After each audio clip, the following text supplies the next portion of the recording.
dia andray ten'Andriamanitra tsika izao amin'ny resaka fanahy masina teo ihany a fa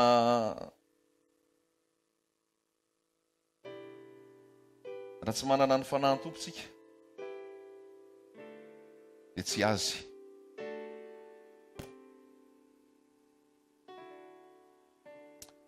Korintianina voalohany toko fahenina andininy fa roapolo. Korintianina voalohany toko fahenina andininy fa roapolo.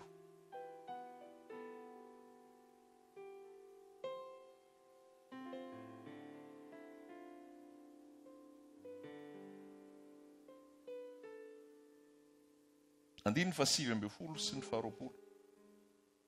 Korintianina voalohany toko fahenina andininy fa 7 sy ny faharoapolo. Ahoana ary? Samy nahita ve?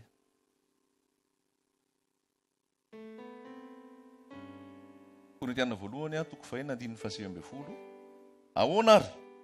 Moa tsy fantatrareo fa ny tenanareo dia tempolin'ny ny fanahy masina izay ao anatinareo sady efa azonareo tamin'Andriamanitra ka tsy tompony tenanareo ianareo fa olom-boavidy ianareo ko dia mankalazan'Andriamanitra amin'ny tenanareo. Amen.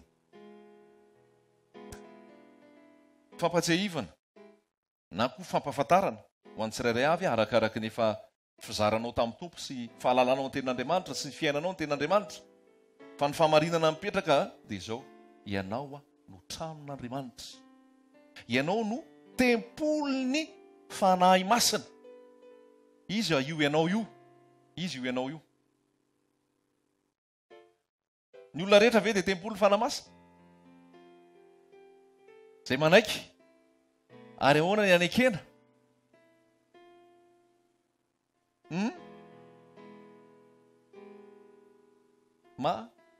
Mahatoky an' Jesosy.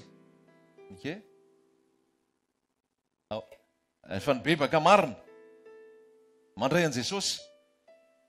Nateraka indray. Nateraka avy any ambony. Satria izay mihitsy ny voalaza ho amin'ny tenin'Andriamanitra hoe tsy ny olona rehetra ny mino ary tsy ny olona rehetra ny toerana ny fanahin'Andriamanitra. Fa zay nateraka avy any ambony, nateraka ny rano sy ny fanahy, nateraka indray, natao hoe nateraka indray, nateraka avy any ambony, nateraka ny rano sy ny fanahy, dia ny olona nibebaka, niala tamin'ny ratsy fanaony ary tsy niverina tamin'ny tsanjantsony noho ny fahasoavan'Andriamanitra. Ao amin'ny Efesianina toko voalohany andininy fa 13. Efesianina toko voalohany andininy fa 13.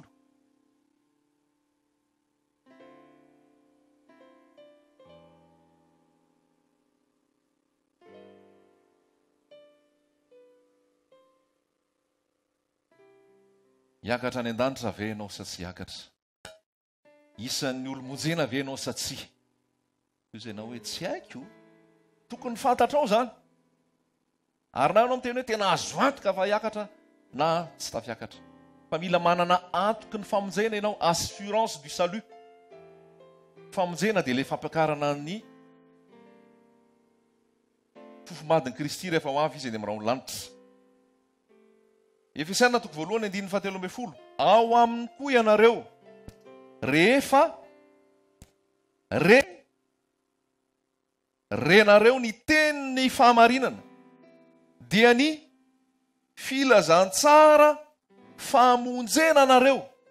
Eny ao aminy koa ianareo rehefa nino no nasiana tompoka se tamin'ny fanahy masina araka ny teny fikasana.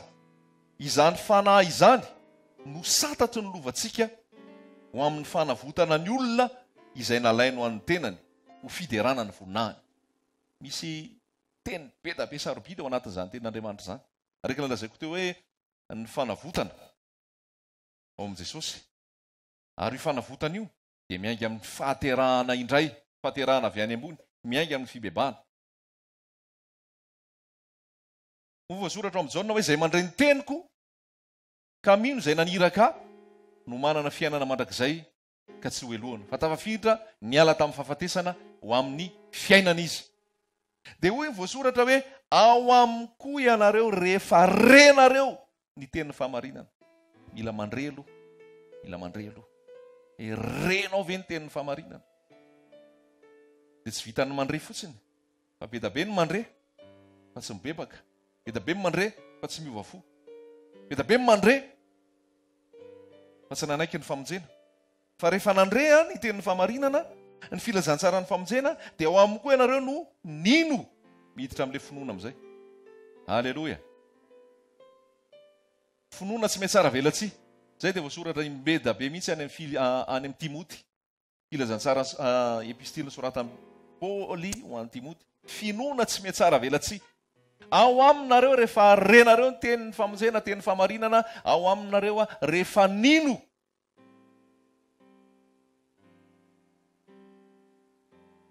no nasiana tombo-kase. Misy etapiny zany le izy, misy dingana. Renao dia rehefa re dia nino dia rehefa nino amin'izay avy eo no nasiana tombo-kase tamin'ny fanamasina araka ny teny fikasana. Dia iny tombo-kase ny fanamasina iny iny no santatry ny lovantsika amin'ny fanavotana ny olona izay nalainao any tena no fiderana ny voninahiny. Aiza ho aiza asa ianao, tsika tsirairay avy. Mbola velombelonao amin'izay fanahy zay ve? Mbola marisika araka ny fanahy ve? Ary rehefa ao ve aloha ilay fanahy? Fa zay ny voalaza ao aminareo rehefa renareo ny teny no nino dia nasiana tombo-kase.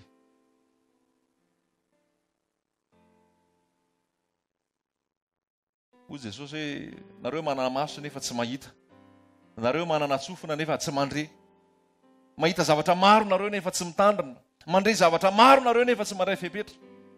Ten'Andriamanitra ne afafy isan-kalahady any amin'izay toerana rehetra any.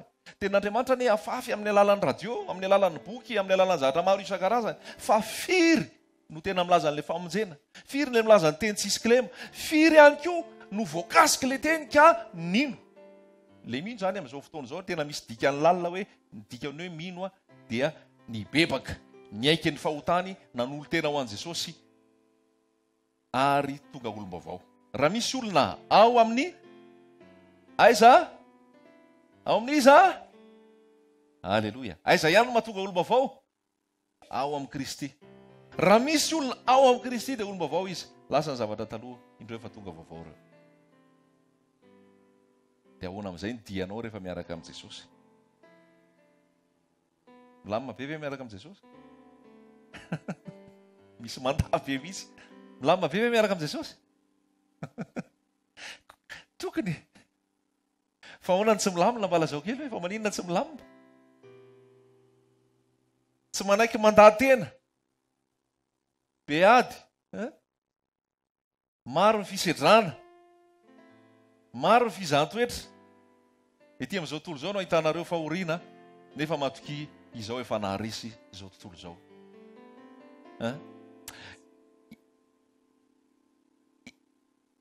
Aleloia. Eo zany ianao vao tonga saina, eo ianao vao matsapa tena ny amin'ny fahamarinana tokony atao sy ny fahatsaran'Andriamanitra sy ny fahatsapanao ny fahalemenao sy ny tsy fahamarinanao. Fa mba hatody atsika hatramin'ny farany dia hoy Jesosy hoe mila tombo-kase ny fanamasina ianao. Ary rehefa vao hisy tombo-kase ny fanamasina ianao, dikan'izay olom-baovidy ianao. Ahoana ilay voalaza teo? Tsy tompony tenanao intsony ianao. Ambony be ke zany teny zany, tsy tompony tenako intsony any zany, fa tompo an Jesosy.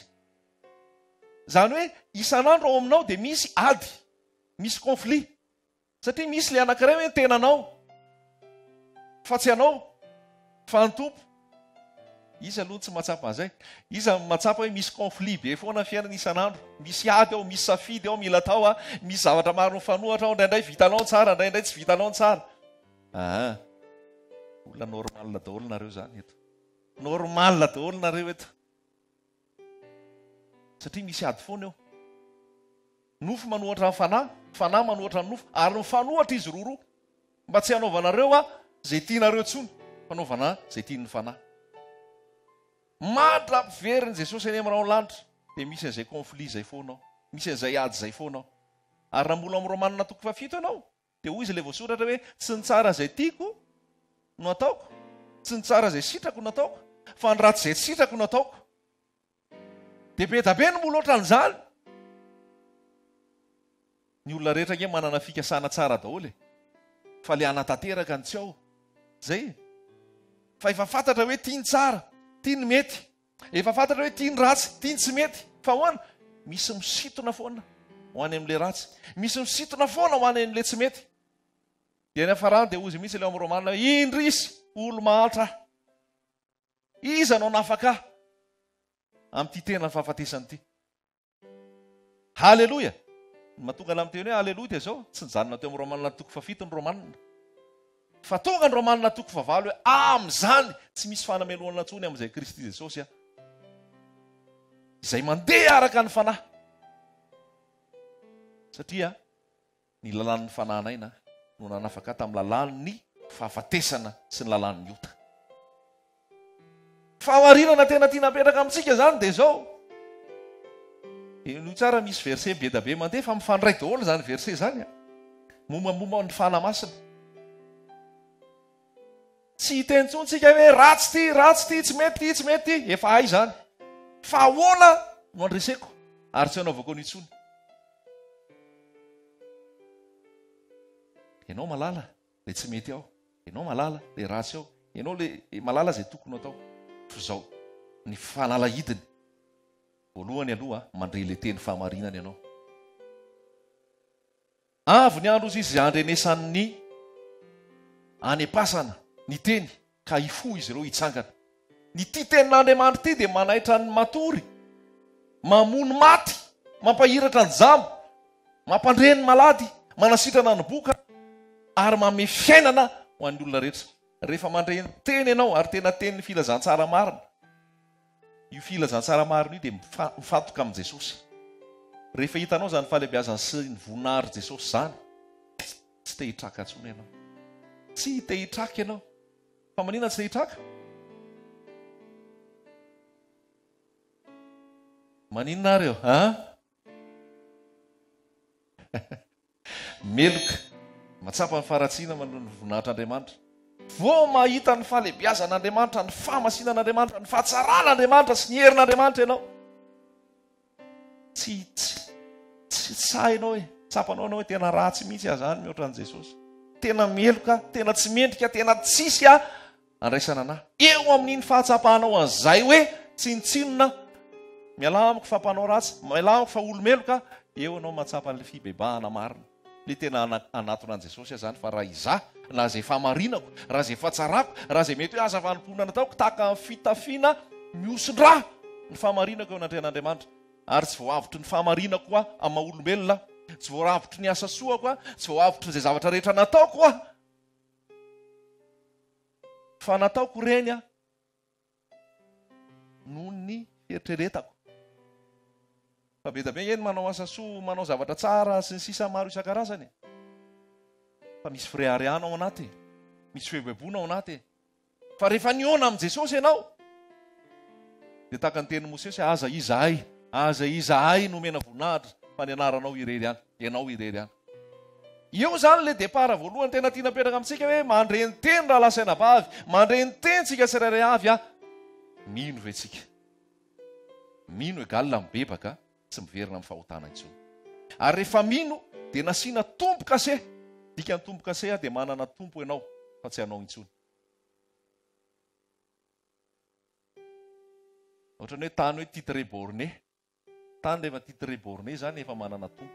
Ianao koa rehefa ao amin'i Jesosy, vao isy tompo kase. Ka raha tena miorina tsara ao amin'i Jesosy ianao, dia mandalo fotsiny devoly aiza. Tia fa tsy atsika intsony, efa misy tompo kase izy. Zao, ianao misy tompo kase iny mbola miodikodina eo aminao foana izy. Marina sady izy. So dia anao gaka za kotika efa vao isy tompo kase nefa ohatra mbola misy fakapanahy foana. Ohatra mbola misy fizahatoetra foana. Ohatra misy ady foana. Normal zay ady zay. Normal zay fitsapahan zay. Normal zay fakapanahy fizahatoetra zay. Satria eto tantsika. Tsy mbola tonga dia nakarina any an-danitra tsika. Fa napetraka eto tsika. Ary zay le voalaza teo hoe tahaka ny zanak'ondry eo afovoan'ny ambody. Noho izany, zatra tena tiana lazaina aminao. Raha te aresy ianao, andresy ny fakapanahy, andresy ny fizantoetra, ary anitsaka mainka, anitsaka menarana, andeha amin'ny fahamasinana, andeha amin'ny fahamarinana, andeha amin'ny tahotra an'Andriamanitra, dia io fanahy masina io raha lasaina bava mila mibahana ao anatinao. Amen. Io fanahy masina io no mila mibahana ao anatinao. Ka manao ahoana io fanahy masina io amin'izao fotoana? Aiza ho aiza io fanahy masina io amin'izao fotoana? Mibahana ve io? Maka-toerana ve io? Sa miafiafy io ao? Sa mipiripirina io ao? Sa tsito io ao? Fa io fanahy masina io kadô lehibe indrindra. Aza mitady kadô hafa-tsony. Aza mitady kadô lavitra be. Aza mitady zavatra lavitra be. Fa kadô vita Jesosy hoe mahasoa anao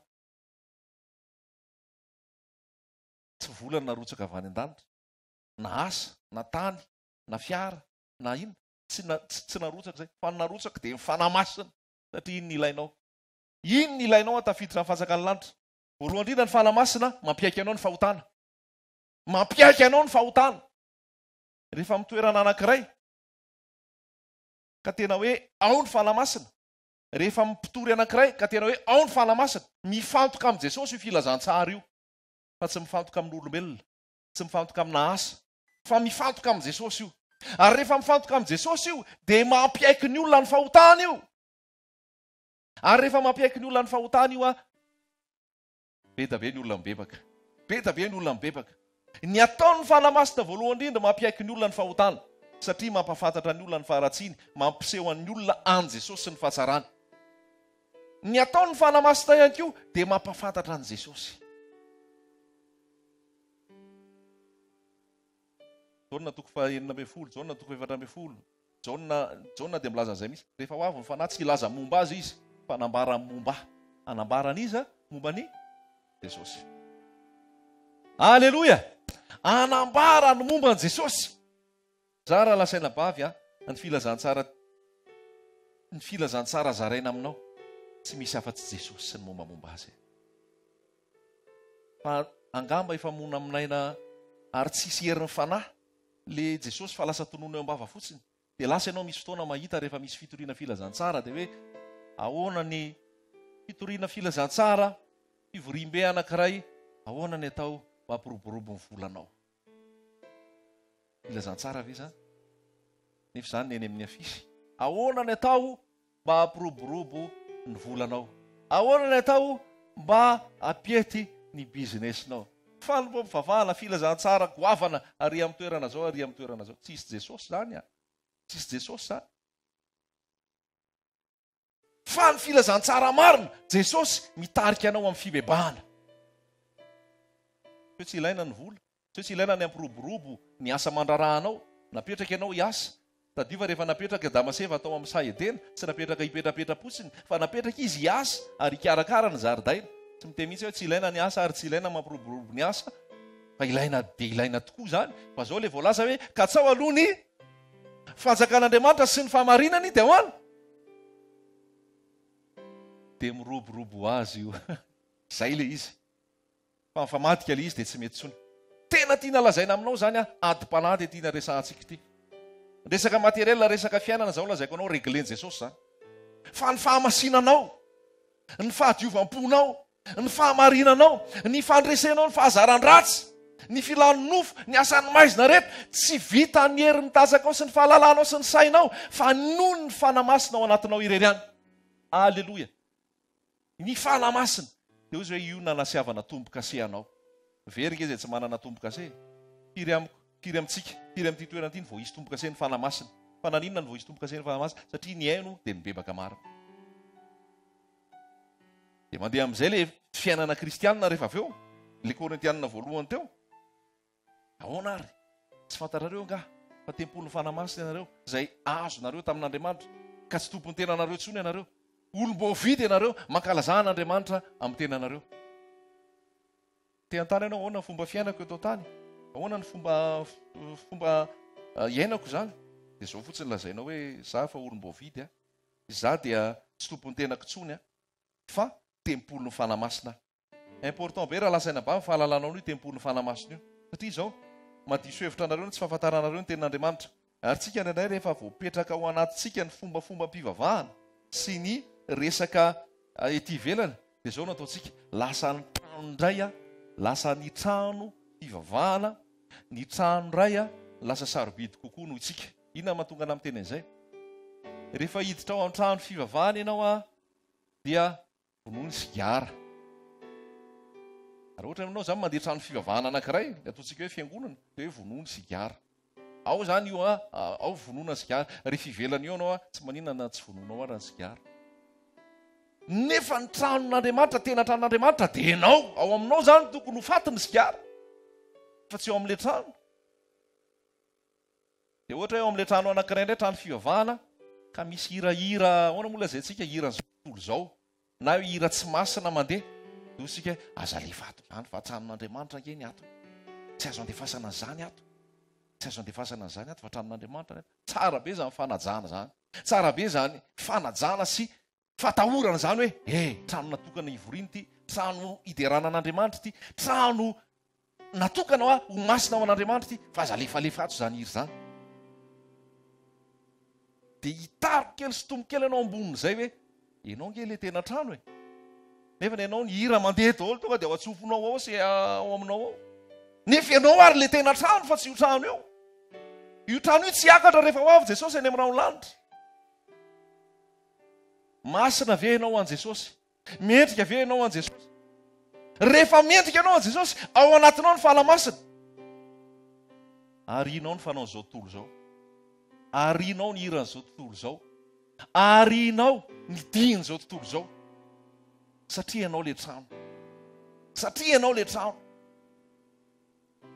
ohatra misy koa zao hoe fitaovana voatokana ao anaty trano fivavahana anankiray de ohatra hoe misy gitara ao de io gitara io a mipetraka tsara eo io io clavier mipetraka tsara io zay hira tendrena amin'io de hira mpivavahana daholy hira masina daholy tsy azo anaovana tendritendry hafa mihitsy io tsara be zany fanajany zany tsara be zany fatahorana an'Andriamanitra zany fa zao lazaiko anao ianao rehefa tempoly fanamasina ao an-tranonao de tokony masina ny ao zany hoe io gitara ampiasainao io clavier ampiasainao io rehefa an Jesosy ianao natokana ho an Jesosy daholy io isanandro fa tsy hoe miditra amin'ny toerana anankiray anao lahadina sabotsy de eo zany le masina de eo zany le tsy mahazo mandefa ninninina tapitra nefa fotoam-bavahana miditra ao anaty tômôbila de mandeha daholo ty rehetrarehetra ty hiran'izao tontolo zao ty de faliko anao mihaino azy de mba tsaronao amin'izay amin'ny herinandro hoe za nke le tranon'Andriamanitra kaitsy hoe le any amin'ny tranon'Andriamanitra ihany ty tsy azo lefa fa za misy le tranon'Andriamanitra vonoko zany le toiry reto fa tsy ankasitran'Andriamanitra eritrereto ianao mihirahiran'izao tontolo zao sy mihiran'izao tontolo zao de Jesosy eo akaikinao de ho tiany Jesosy ve zany fa indraindray veritsika hoe Jesosy vonjeko aria trano aria de rehefa tsy Jesosy babay Jesosy fa misabotsy indray na amin'ny lahady de zay ataoko indray da la semaine tonga indray sabotsy lahady de manao mampalahelo kely sy motimotiny indray tsia fiainana le miaraka amin'ny Jesosy rehefa vo hisy tombo-kase ianao de vo hisy tombo-kase foana fa tsy hoe raha pitso tsy vo hisy tombo-kase indray fa lahady aloha za maly mba vo hisy tombo-kase de latsinainy indray tsy vo hisy tombo-kase tsia tsy mety zany lalasena vavy miaina amin'ny fahamarinana amin'ny fahamasinana isanandro fahadiovam-po satria zavatra enonao io mamahana anao na io mamahana anao ampanahy mampitombo na io mampiena fananao de mampitombo ny nofinao satria io zavatra jerenao io de mamahana anao koa io na io mamahana ny fananao hitombo tsara ny fahalalana Jesosy na io mamahana ny nofinao de mbe milatsaka ny ara-panahy aiza ho aiza ianao zao aiza ho aiza sika zao fa andro farany zao raha lasaina bavy tsy mandeha rery zany tsika tsy mipetrapetraka zany tsika de voly tsy mipetrapetraka de voly tsy matoritory fa mitady ny tetika izy mitady ny fomba izy mitady ny zavatra rehetrarehetra izy mba akanobahana ary akan'olona be da be any aminy ianao koa ny angatahako aminao aza matoritory ianao amin'i Jesosy aza mipetrapetraka ianao amin'i Jesosy aoka koa ianao hitady tetika isanandro hoe ahoana moa ny amparitahako an Jesosy ahoana moa ny aparitahako an Jesosy amin'izay misy anahy voalohany indrindra mila amin'ny Jesosy aloha zany tena mameno ny bana ao anatinao aleloia sarobidy zay zava-dehibe zay ny fanananao ny fanamasina rehefa mipetraka ao anatinao koa io de ny ataony fanamasina io lasa tian'i Jesosy ianao zay io ny asan'ny fanamasina mabebaka mampafantatra an' Jesosy a Romanina 5 ny fanamasina napetraka ao anatsika mba hitiavantsika an'Andriamanitra, mba ho hitiavanao an' Jesosy.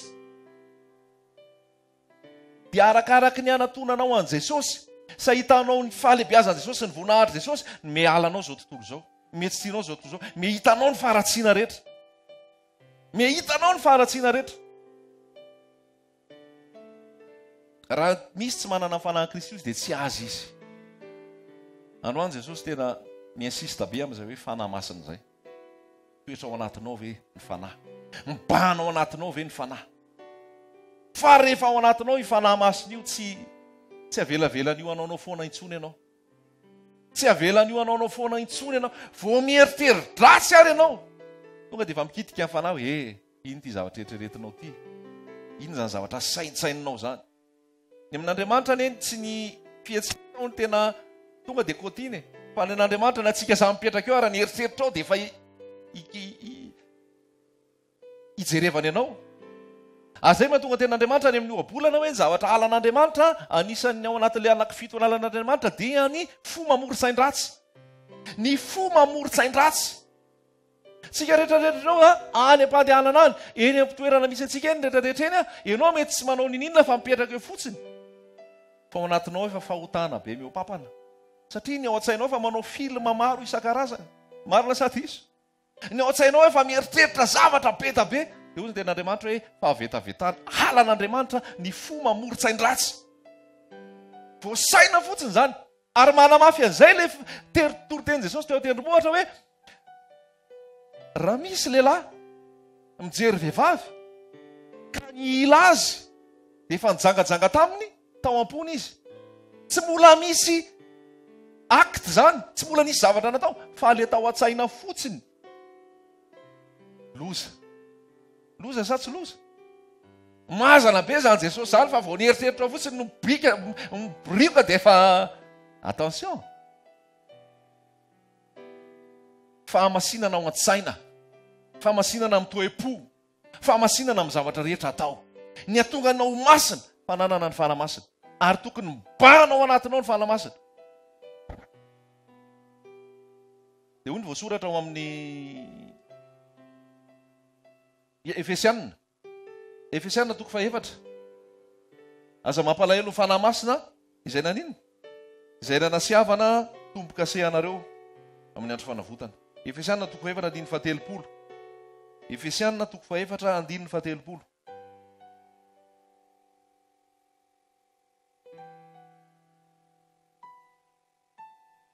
Ary aza mampalahelo ny fanahy masin'Andriamanitra dia miverina eo ilay izy, izay nanasiavana tombo-kasehanareo ho amin'ny andro fanavotana. Misy zavatra anankiroa zany ao. Tompon'andraikitra, responsable ianao. Satria izany tenenina hoe aza mampalahelo ninona? Fanahy masin'Andriamanitra. Iza ny tenenina lanio? Za. Olom-bovidy tsy tompony tena koa mankalazana Andriamanitra amin'ny tenanao dia zao nefa voalaza aza mampalahelo ilay fanahy masina. Za zany mavita mampalahelo fanahy masina. Amin'ny fomba ahoana, amin'ny zavatra ohatrany ahoana ny ampalahelovako ny fanahy masina? Amin'ny fahotana, amin'ny eritreritra. Zany hoe misy zavatra anankiroa mifandona foana zany ao hoe. Misy zavatra anankiroa mifandona foana ao. Vao manome fitoerana ny fahatezerana ianao dia malahelo ny fanahy masina.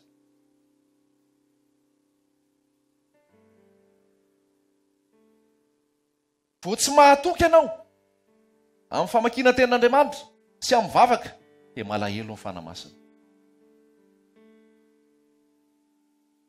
Vao mieritreritra mahalifaty ianao ary misy fankahalana, tsisy famindrapo aminao dia malahelo ny fanahy masina. Dia rehefa malahelo ny fanahy masina, tsisy hery intsony ianao anaovana ny sitrapony. Ny hafaran'io rehefa malahelo ny fanahy masina, ny hafaran'io maty. Dia ampianarin'ny tompontsika eto am-piazakazahana zany, aza mampalahelo ny fanahy masina re amin'ny fahotana, izay lazain'ny rahalahy teo. Aza mampalahelo ny fanahy masina amin'ny fahotana. amin'ny zavatra rehetrarehetra ataoko manana fahefana ianao zay aloha zaiko zay hoe manana fahefana avy amin' Jesosy ianao andahy zay rehetra tsy avy amin'Andriamanitra.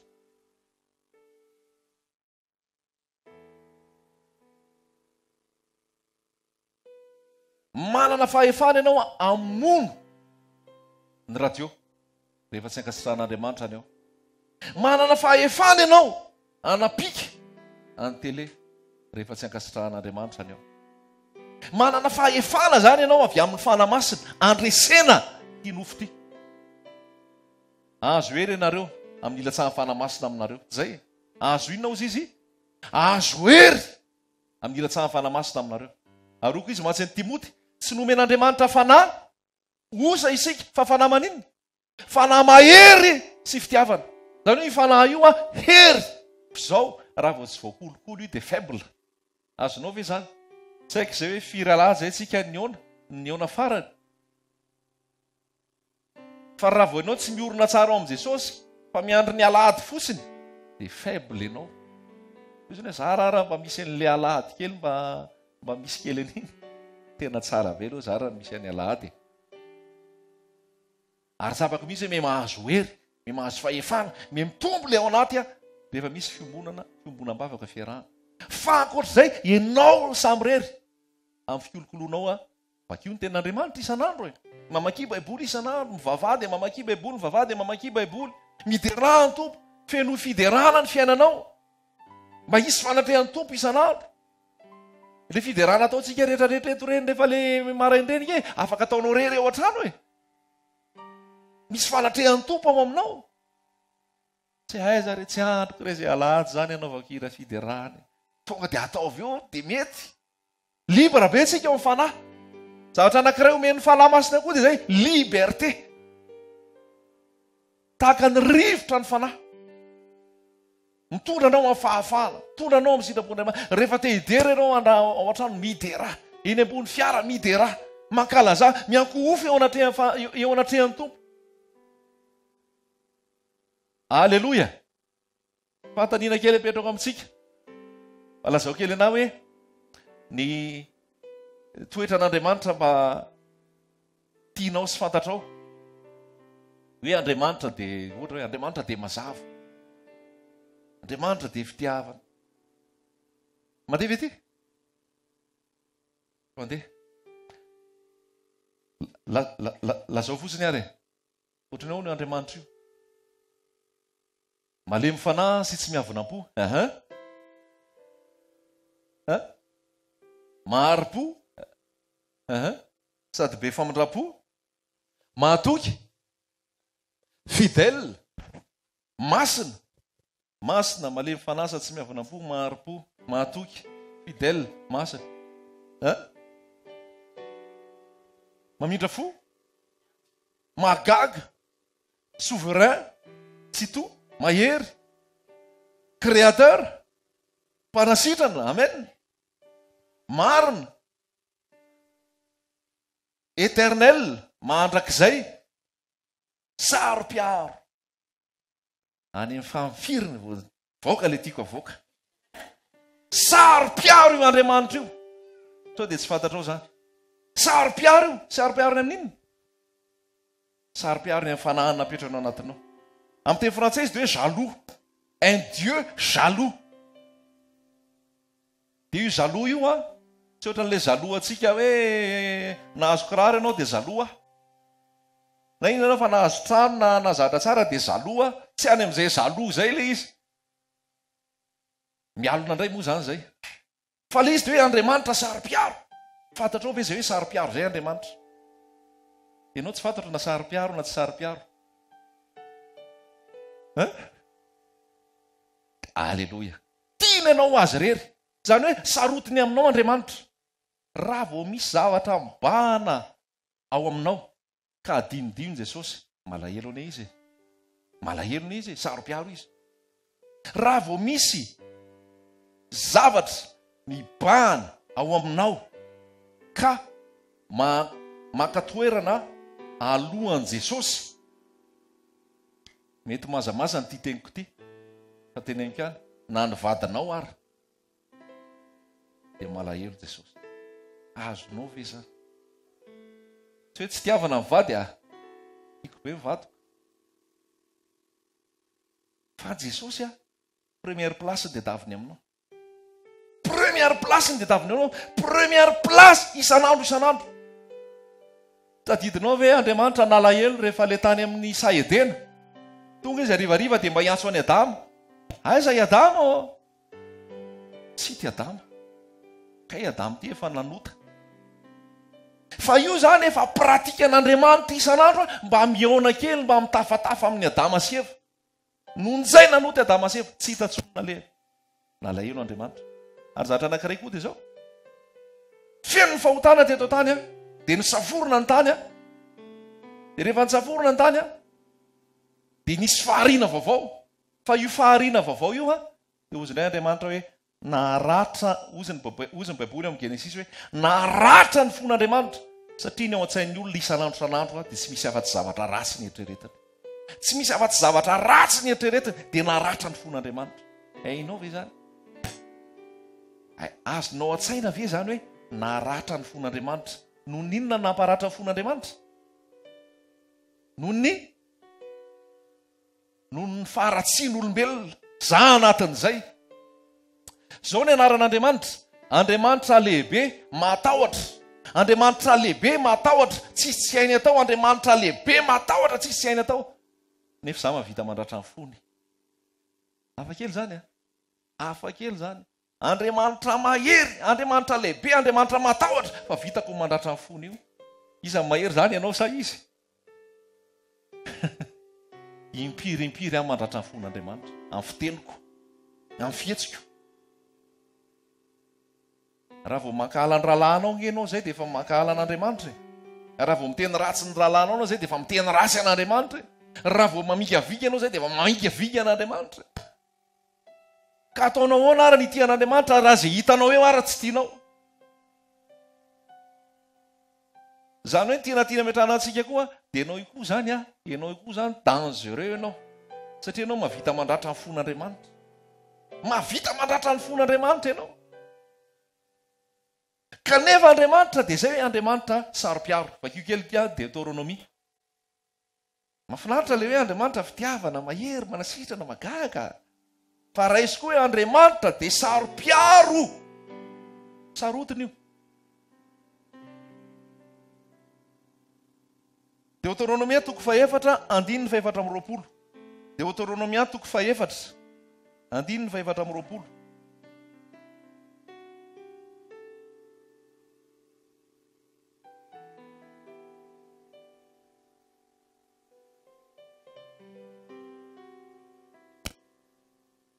Deutéronomie toko faefatra, andininy faefatra amin'ny roapolo.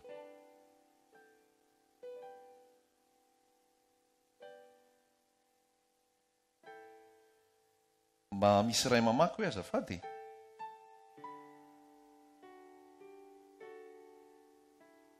Deutéronomie toko faefatra, andininy faefatra amin'ny roapolo.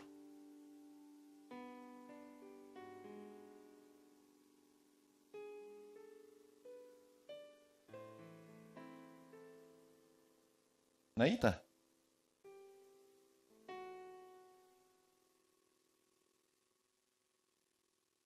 Misaotra. Jehovah Andriamanitra ao dia afo mandevona. Eny Andriamanitra sarom-piaro izy. Zay koa toeran'Andriamanitra. Andriamanitra sarom-piaro. Ao amin'ny fanekena taloha dia misy mihitsy hoe sarom-piaro ny anarany. Zay ny anarany. Andriamanitra sarom-piaro izy, afo mandevona izy. Noho izany Jesosy Kristy manino tsy miova omaly izay ny eo ary mandrakizay. Sao dia verinao toetra n'Andriamanitra taloha zany sarom-piaro zany fa zao tsy sarom-piaro tsony. Hoe efa tamin'ny Exodus zany, efa tamin'ny andro taloha tany amin'ny Deutéronomie. Mbola tsy ary akory Abraham izy dia efa izy Ary hoe Jesosy Kristy tsy miova omaly izay ny eo ary mandrakizay. Manomboka androany zany, akoatra ny fahalalana hoe Andriamanitra fitiavana, Andriamanitra mahery, Andriamanitra mpanasitrana, Andriamanitra magaga, Andriamanitra éternel, Andriamanitra mahery, Andriamanitra manao ny zavatra rehetra. Dia fantaro hoe Andriamanitra sarom-piaro. Sarom-piaro izy amin'izay zavatra eritreretinao, sarom-piaro izy amin'izay zavatra alehanao, sarom-piaro izy amin'ny zavatra alehan'ny tongotrao io, sarom-piaro izy amin'ny fiakanjonao, sarom-piaro izy amin'ny zavatra rehetrarehetra. Tiany ianao masina. tiana ianao madio, tiana ianao tsy manatsiny, tiana ianao ilay fiangonana be voninahitra sady tsy manaty. Sary-piaro ry aminao Jesosy. Ary tsy vitan'izany, sary-piaro sady afo mandoro. Vitan'ny tompoka hoe mandoro anao e. Taloha.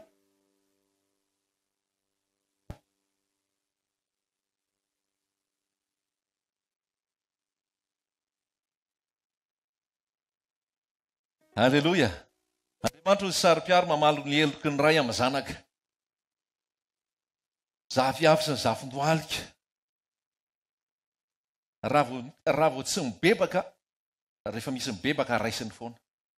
Fa rehefa misy tsy mibebaka, dia misy ozina mampita avy any amin'ny loha rehetrarehetra any, atraty ambany aty rehefa misy tsy mibebaka. Fa izay mibebaka dia amin'ny rano fo. Zay koa ny tena mahafinaritra amin'io Jesosy io. Mamindra fo. Mamindra fo izy. Tsy mitahiry fahatezerana mandrakariva izy. Fa zay fotsiny aloha taddio le hoe zaloha. Mbola te hiveriny amin'ilay zaloha izy. Akaiky ny fiverenan'i Jesosy raha lasaina bafy a. Akaiky ny fiverenan'i Jesosy ary zaloha be ny aminao izy. Indray fa adinonao. Indrainao fa tsy namaky teny. Indrainao fa tsy nivavaka. Indrainao fa tsy nitory anahy. Ohatry ny variana fotsiny ianao miresaka amin'ny olo io nefa tiako ianao hanambarana angy eny andehanako anao eo e. Raha vao atakalinao zavatra hafa ny tompo. Zay natonga an'ity hoe Andriamanitra sary-piaro ity. Raha mijerytsika ny tantara dia ny antony natonga anazy ny tenany io dia zao. Sao dia adinonao akanompo andriamanikafy ianao. Sao dia anao sarin-dravatra vao sikotra ianao. Sao dia anao fanompoana afy ianao ka hialamiko ianao fa za dia Andriamanitra sary-piaro. Tian'Andriamanitra zany ianao 100% anazy fa tsy mirorosaina. Tiany ianao ho toka-po anazy. Fa tsy hoe sady anazy any an'izao tontolo izao, sady anazy any any nofo. Amen. Manaiky venao. Jakoba ndraiky vakiny e. Jakoba 4. Dia ahoana ny ambarany? Jakoba 4.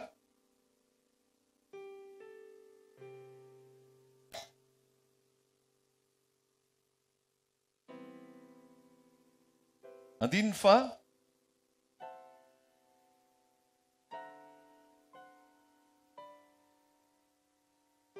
Jakoba 4. Andininy fa 5. Jakoba 4. Andininy fa 5. Dia zao ny voalaza. Ary ataonareo fa miteny foana ny soratra masina. Ny fanahy izay nampitoeriny ato anatsika dia iriny amin'ny fasary-piaro. Averina. Ary ataonareo ga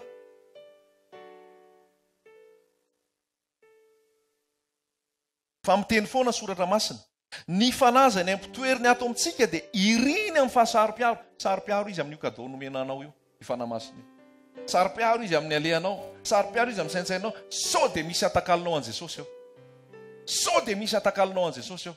Dia jereo ary amin'ny farany ary eo amin'ny lean'ny Jakoba teo. Misy hoe mpirosaina. Aiza misy hoe mpirosaina.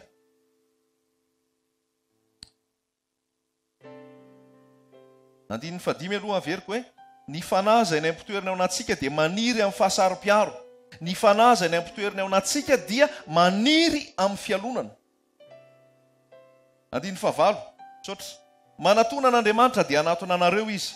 Diovo ny tananareo ry mpanota ary ataovy madio ny fonareo ry mpirosaina. Ao anatin'izay mpiro zay dia anankiroa zay. Lasa roa zany ny sainao. Roa ny fonao. Tsy mety. Ray ihany ao amin'i Jesosy. Ray ho anao foko Jesosy. Ray ho anao saiko Jesosy.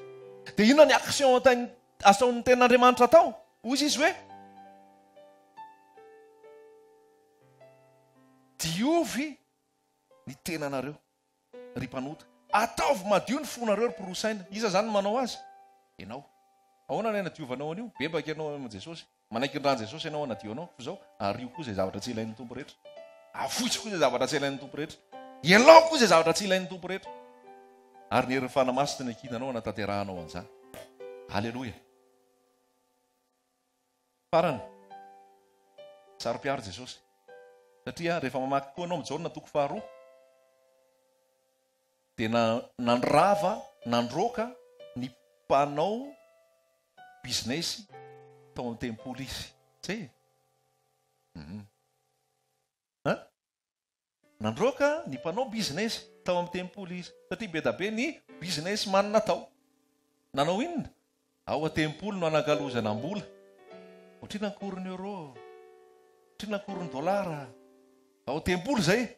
Ao an-tempolo zany manao business e. Ao an-tempolo tsy miresaka momba an'Andriamanitra, tsy miresaka momba an' Jesosy, tsy miresaka momba fitiavan'Andriamanitra fa aferafera ny resahanao. Varotra omby no natao ao, varotra osiny natao ao. Dia ahoana ho Jesosy? Aleloia. Zay nataon' Jesosy. Tahiny tompo rahalahy. Tsara e. Tsara ny tompo e, miroborobo ny business. Zay ve nataon' Jesosy? Nalainy Jesosy ny karavasy. Dia rehefa nalainy ny karavasy tsisy resaka. Fa tonga dia pria. Narodany daholo. Mpivarotra voromailala, ny mpanakalo vola, ny mpivarotra omby, mpivarotra osy. Mety ny temisy ka hoe ale, sorte. Enjana be zany Jesosy zany ary ataoko ty dia malemy fanahy ianao ty Jesosy. Ataoko tika dia maharipoky ianao ty Jesosy. Fa attention fa Jesosy afo mandoro. Ary zay afo mandoro zay tonga dia nyroasiny daholo. Zay tsy mpivavaka tao anatiny tao satria ahoana ho Jesosy? Ny tranoko atao hoe trano maninona? Fivavahana. Ianareo kosa manao azy ozohy feren'ny jolahy. Dia raisiko indray io itaomiko amin'izay ianao hoe tsy ao amin'ilay trano resahana io fa ianao mihitsy. Ianao ve zohy feren'ny jolahy? Ianao zao. Sa ianao trano fivavahana? Petraka ny fanontaniana. Zohy feren'ny jolahy ianao sa trano fivavahana? Fa zay no nasarom-piaro an' Jesosy. Dia vakitsika ny Jaona toko faharoa. Jaona toko faharoa.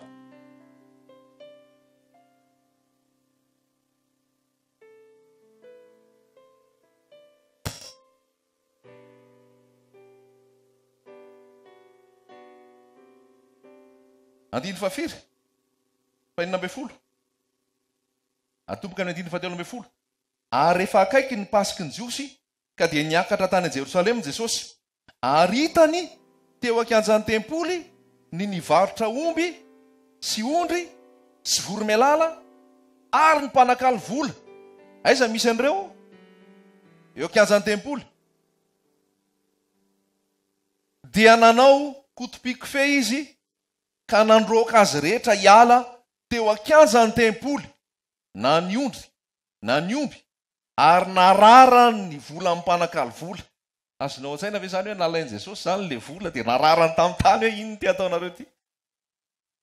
Zay nao violent be nge zany Jesosy zany e. Mahery fihetsika be zany. Tonga dia nalainy daholo zany le vola tao dia nararany daholo. Nyroasiny omby, nyroasiny omby, nyroasiny ondry. Nararany vola. Sady nazerany latabatra. Tsy vitan'izay fa ahoana? Eritrereto zany Jesosy hoe ty ny latabatra dia azerany ohatry zao. Satria nahoana? Misy antony ao. Misy antony ao. Nazerany latabatra. Dia hoy izy tamin'ny varotra ny voromailala. Eto mivoaka ireo zavatra ireo. Aza tao trano fivarotana ny tranony raiko. Trano ray nefa be da be amin'izao fotoa zao. Trano fivarotana fotsiny ao.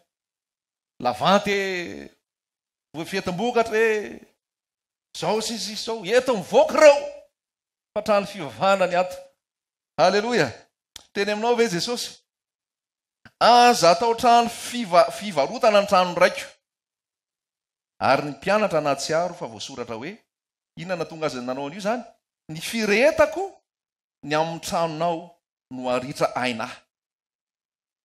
Ny firetako ny amin'ny tranonao no aritra ainahy. Any amin'ny filazantsara hafa izy le miteny hoe nareo manao azy zohy feren'ny jiolahy fa tsy ao anatin'io. Fa ny tia napetraka amintsika dia zao, ny firetako ny amin'ny tranonao ny aritra ainahy. Inona tian'izay tenenina? Sarom-piaro izy ny amin'ilay tranon'Andriamanitra.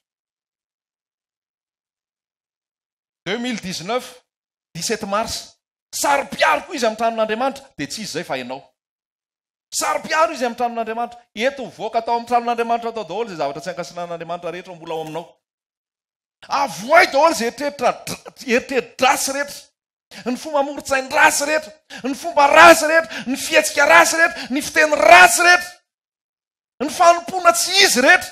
Eto nivoaka fa ny tranoko atao hoe trano fivavahana. Alleloia. Tsy hoe ratsy ny nanakalo vola. tsy hoe ratsy nyvarotra omby sy ny sisa fa tsy tao plasy tokony nanaovana azy. Azonao ve zany? Tsy miteny anao koa zany hoe raha mpanakalo vola ara-dalàna ianao dia ajanao ny fanakalozam-bola, na hoe miobiby omby sy otra ianao dia ozy hoe roasy zany fa tsisy ilaina, sao dia manjary hoe sektetitsika aroy daholo zany, tsy zay le izy, satria tao amin'ny tempolo nanaovanao an'izay, tsy tany ny tokony nanaovana azy. Misy fahendrena tiany tompo ary misy lara-pahamehana dia Jesosy tiany olohany ao amin'ny fiainanao. Zay le izy ratsolo. Saro-piaro izy zany aminao. Aleloia. Dia ianao tsy haiko na saro-piarony amin'i Jesosy. Rehefa tsiratsiraina naiva-ivaina ve Jesosy mba malahelo ianao? Rehefa tsy voatory ve Jesosy fa olombelona sy lehilahin'Andriamanitra ny toriana dia mba malahelo ve ianao? Rehefa asa fanompoana tsy mifototra amin'i Jesosy ve fa resaka vola makarena sy resaka materiel mba malahelo ve ianao? Mba mifanohana ve? Mba mifanome ve? Sa Jesosy reriny saro-piaro fa ianao tsy saro-piaro amin'i Jesosy? Za matoa ny raha Jesosy dia saro-piarony amin'i Jesosy ary za koa saro-piarony aminareo. Satria tiako nareo mba hiorona tsara ao amin'i Jesosy. Dia mba tena handray tsara ny Jesosy dia saro-piarony aminareo koa hoe rahalahy, ranabavy aoko masina ary io izay tsy mety fa dio izay fanao tsy mety rehetra, miorena tsara ao amin'i Jesosy, tafatoetra tsara ao aoko feno azy ho masina fiainana ray manontolo. Aiza ho aiza ianao amin'izao fotoana? Aiza ho aiza isika amin'izao fotoana? Fa tiany ianao ary sarobidy eo anatrehany. Dia miteny Paoly ary amin'ny amaranantsika azy miteny Paoly amin'ny Korintianina. Korintianina faharoa toko faha 1 andininy faharoa. Korintianina faharoa toko faha 1 andininy faharoa.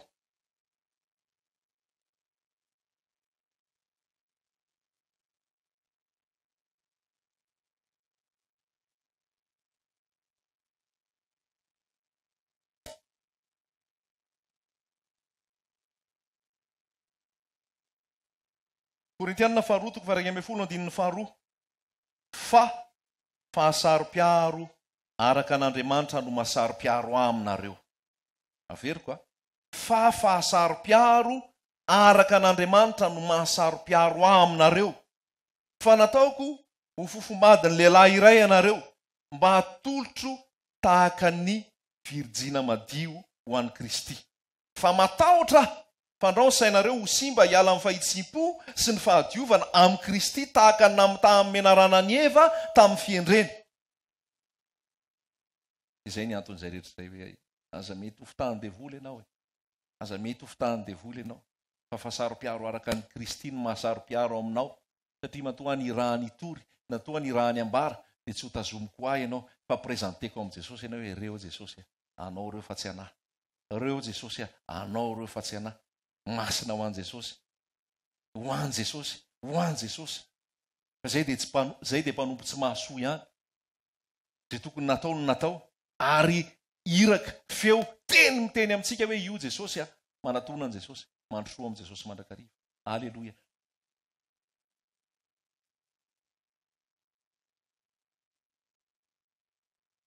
Kolokoloy ny fanamasina ao anatinao. Kolokoloy ny fanamasina ao anatinao. Aza vela ataony devoly tototra amin'ny azakazaka izao fiainana izao. Aza vela ataony devoly tototra amin'ny asa fanompoana. Kanefa ny asa fanompoana koa manototra ny fanahy, rehefa tsy araka ny fanahy. Aza vela ataony devoly tototra amin'ny fiahiahiny izao fiainana izao. Aza vela ataony devoly tototra amin'ny asa fivelomana isan'andro. Fa ataovy misy intimité anao miaraka amin'i Jesosy isan'andro. Ataovy misy fotoana mitokana anao sy Jesosy isan'andro. Aza adino le rendez-vous aminao amin'i Jesosy. Aleloia. Izany tsy mbola manana rendez-vous amin'i Jesosy eto isan'andro. Izany manana rendez-vous amin'i Jesosy isan'andro ka tonga amin'le rendez-vous.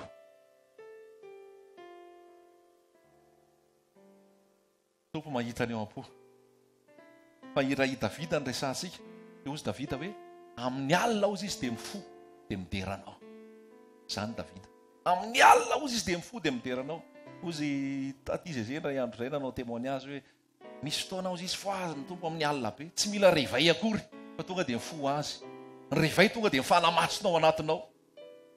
Mety misy fotoana ianao na voakaikitry moka fa iny ny anairan'ny tompo anao hoe mifo azy ianao vavaka e. Misy taona anao voan'ny krampy tampoka ao ampandriana ao. Toy ny hoe makamo koa ty krampy ty. Nefa iny krampy iny amazany tompo anao hivavaka. Misy taona ianao tsy taitra dia zavatra hafa nataon'ny tompo. Misy taona rehefa tsy vavaka dia ohatry tena nisy nanindry tamin'ny alina. Dia voatsindry tsy afa-mihetsika mihitsy. Misy fanahy miodiody eo an-tanànao. Misy fanahy ratsy eo an-tanànao. Dia misy taona ianao tsy mahetsika eo ampandriana ao fa ohatry ny sempotra mihitsy. Dia miantso Jesosy tapoka. Jesosy! Isan'ny efa tratran'izany. Fanahy ratsy mamotika izany. Fanahy ratsy manindry izany. Anairany tompo anao koa izany. Anairany tompo anao koa izany hoe hoazy. Ary misaorany tompo matoa ianao raha mbola tratran'izay. Fa raha ohatra ianao tsy tratran'izay intsony efa normal tsisy rendez-vous amin'ny Jesosy, izay mampalahelo. Fa raha mbola fantatra hoe misy rendez-vous amin'ny Jesosy nefa adiniko. Tena tsara izay miverena raha havako. Miverena. Miverena. Rehefa miverina ianao dia handray ianao indray izy. Ozy Davida. Tahaka ny fiandriny mpiambina amin'ny alina ny fiandrasako anao. Tenao zany hoe mpiambina zany tsy matory zany fa miambina. Ozy Davida. Mbola tsy tongory maraina. Efa zana mifoha alohan'ny maraina hitsenako anao. Ianao ve zany hoe tena fitiavana? Io koa raha vao tsy fitiavana tsy mety ha. Raha vao tsy amoro eo ianao fa ozy nitory teny tamin'ny lahy dia mila mivavaka dia miarina fotsiny. Tsy mahavita elan'io ianao fa reraka fotsiny eo. Hoe ozy ro niteny tamin'ny lahy dia vakina tena Andriamanitra dia vakina. Mila miainga atao anaty hoe taire ny fanahy maso tenao amoureuse ny Jesosy ianao dia atosiky ny fitiavana fotsiny ianao. Ianao hoe rehefa atosiky ny fitiavana tsy mahavita zavatra be tabe. Rehefa tianao ny vadinao rehefa tianao malalanao tsy mila tairiny ianao. Tsy mila tosika ianao. Tonga anao dia mahavita mitondra voninkazo. Tonga anao dia mahavita mamorona fotsiny ataoko an'izao ty menu ity. Tonga anao dia mahavita mandeha metsera dia miverina satria nahoana misy fitiavana ao anatinao ao. Halleloja. Misy fitiavana ao anatinao dia mandeha ho azy le izy. Dia io koa raha vao tsy ny fitiavan'Andriamanitra napetraka amin'ny alalan'ny fanahy-masina ao anatinao, corvée io dia mavesatra be io. Fa mankatà misy amin'ny tompo eto androany raha hitana hoe mbola mavesatra. Isa mahita hoe mbola mavesatra aminy izany manatona an'Andriamanitra izany, tsangana eny am-pitoerana. Isa mahita hoe mbola mavesatra aminy zany hoe anatona hivavaka sy andray baiboly zany, aza menatra. Fa manatona dia dao hivavaka sika hoe tena tolomontsika mihitsy rangaty pianay ny tele fa ny tele indray ohatra hoe alao aloha jery kely an'ity tele ity dia avy eo mivavaka. Dia atory ihany ianao farany dia adino le mivavaka. Alao aloha jery kely an'ity tele ity fa adino le mamaky tenin'Andriamanitra. Dia atory ihany ianao farany dia adino le mamaky tenin'Andriamanitra. Raha ninona raha namaky tenin'Andriamanitra avy hatrany. Misy olona ohatran'izany a. Manao zavatra izy vitany tsara daholo ny ataony. Fa rehefa maky aty baiboly ity amin'izay izy, dia efa maky izy dia efa manombonomboka izy.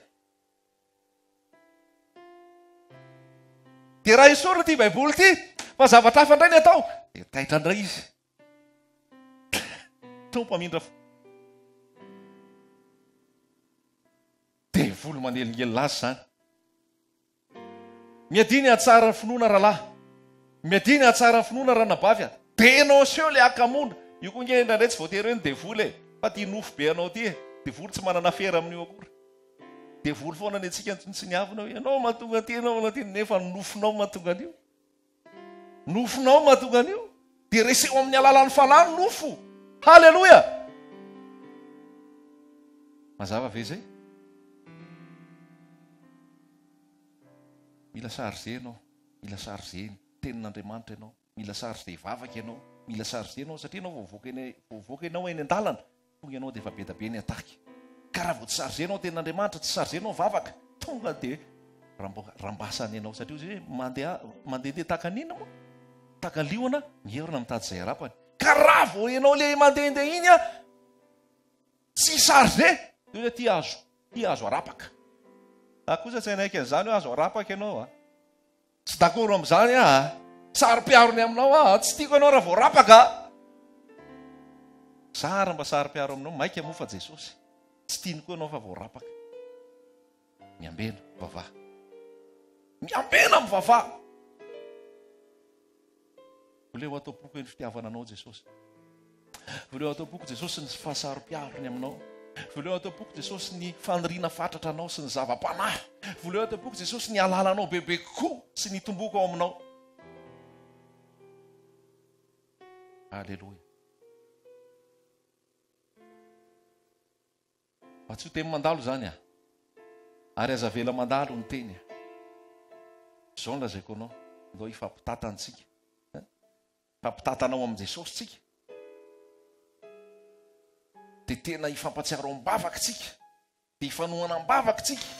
Zao no lazaiko anao, misy gera nge, geram-panahy, misy atim-panahy, ary ianao mijoro io andresy fahavalo ianao, ary hitaon'olona maro amin'i Jesosy ianao. Dia hitany devoly zay dia rebirebeny amin'ny zavatra be da be ianao. Dia lasa tsy tonga an'olona tanjony. Zao, ratsapanao fa misy antsony tompo aminao. Ratsapanao fa tena mila mandingana dingana anankiray anao mba tena hiretanao be eo amin'i Jesosy. Ratsapanao tena tsapanao marina zay. Dia mitsangana dia andao hivavaka. Mitsangana eny am-pitoerana eny. Mitsangana eny am-pitoerana eny mariky ny tena hoe fahavononanao sy hanoeranao nofo. Ety a Jesosy. Andao ny zava-poana. Andao ny zava-poana. Andao ny zava-poana. Fa mangetaheta ny fanahanao indray a Jesosy. Mamaky ny ao am-potsika Jesosy. Raha hitanao fa mbola tsisy an'izay fa saro-piaro an' Jesosy zay ao anatinao, omeo a Jesosy hoe mba saro-piarony aminao koa aho. Fa kay ianao saro-piaro amiko. Raha hitanao mbola tsisy an'izay farisiana sy zotom-po zay ianao amin'ny vavaka sy andraisan-tenin'Andriamanitra, apetrao ato amiko zay Jesosy hoe.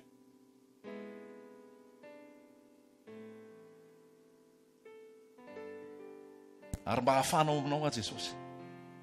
Tiany ianao, zay tena tiana lazaina. Tiany ianao, ary confieny aminao ny fanahy masina. Confieny aminao ny fanahy masina, apetrany eo aminao iny, anaovana asa maro, amonjena olona ho an' Jesosy. Ijoroanao amin'ny fahamasinana sy amin'ny tahotra an'Andriamanitra. Jesosy eo amin'ny teninao zay nomenao anay. Ohatra Jesosy fa sarobidy eo anatrehanao zay. Ary tsy fonao very zay. Tsy fonao lavo zay. Tsy fonao ho ringana zay. Fa niranao ny fanahy dia napetraka ao anatinay. Sotra tompo malalany amin'izany fanahanao zany. Satria izany fanahanao zany tompo mampiaiky ny fahotana. Izany fanahanao zany miprezante anao aminay Jesosy. Izany fanahanao zany mitarika anay Jesosy. Tianao. Jesosy ianao mahita tsirairay avy izay mitsangana. Mahita izay mety fahasarotana amin'ny fandraisana ny teny, amin'ny vavaka. Mahita amin'izay fahasarotana ny amin'izay consécration miaraka aminao. Jesosy mpampianatra tsara ianao. Malemy fanahy ianao sady tsy miavonam-po. Tena mianatra aminao zay. Mianatra aminao izy Jesosy. Alleluia. Saro-piaro ianao, hoy ny voalazanao. Ary tsy tianao raha misy akatoerana ambony noho ianao ao aminay. Androany Jesosy, izay tapa-kevitra rehetra ianao no mandray azy. Ametraka anao voalohany amin'ny fiainany. Ianao sy ny mombanao lahara-pamehana ny fiainany. Androany Jesosy kasio ny fony tsirairay avy. Reheto indray izy androany Jesosy. Sotra Jesosy malala. Fa miteny aminay ianao, ary mpiarony aminay ianao.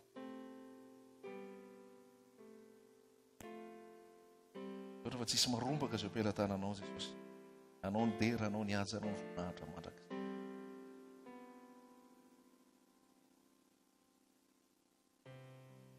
Jesosy mitondra mavaka an'izay tsy salamo zay amin'izao fotoana. Mitondra ny aretinay ianao, mitondra ny rofinay ianao. Hiakapoka taminao nazona fanasitranana. Ianao ny Jehovah izay manasitrana, Jehovah Rafa. Ianao nametraka ny tananao androany amin'izay tsy salama. Ary dia androka ny aretina ianao. Androka ny aretina ianao. Androka ny aretina ianao. Andritra ny loharanona aretina ianao Jesosy. Hitondra fahasalamana. Tonga ianao ny mifiainana. Sady ny mifiainana be dia be.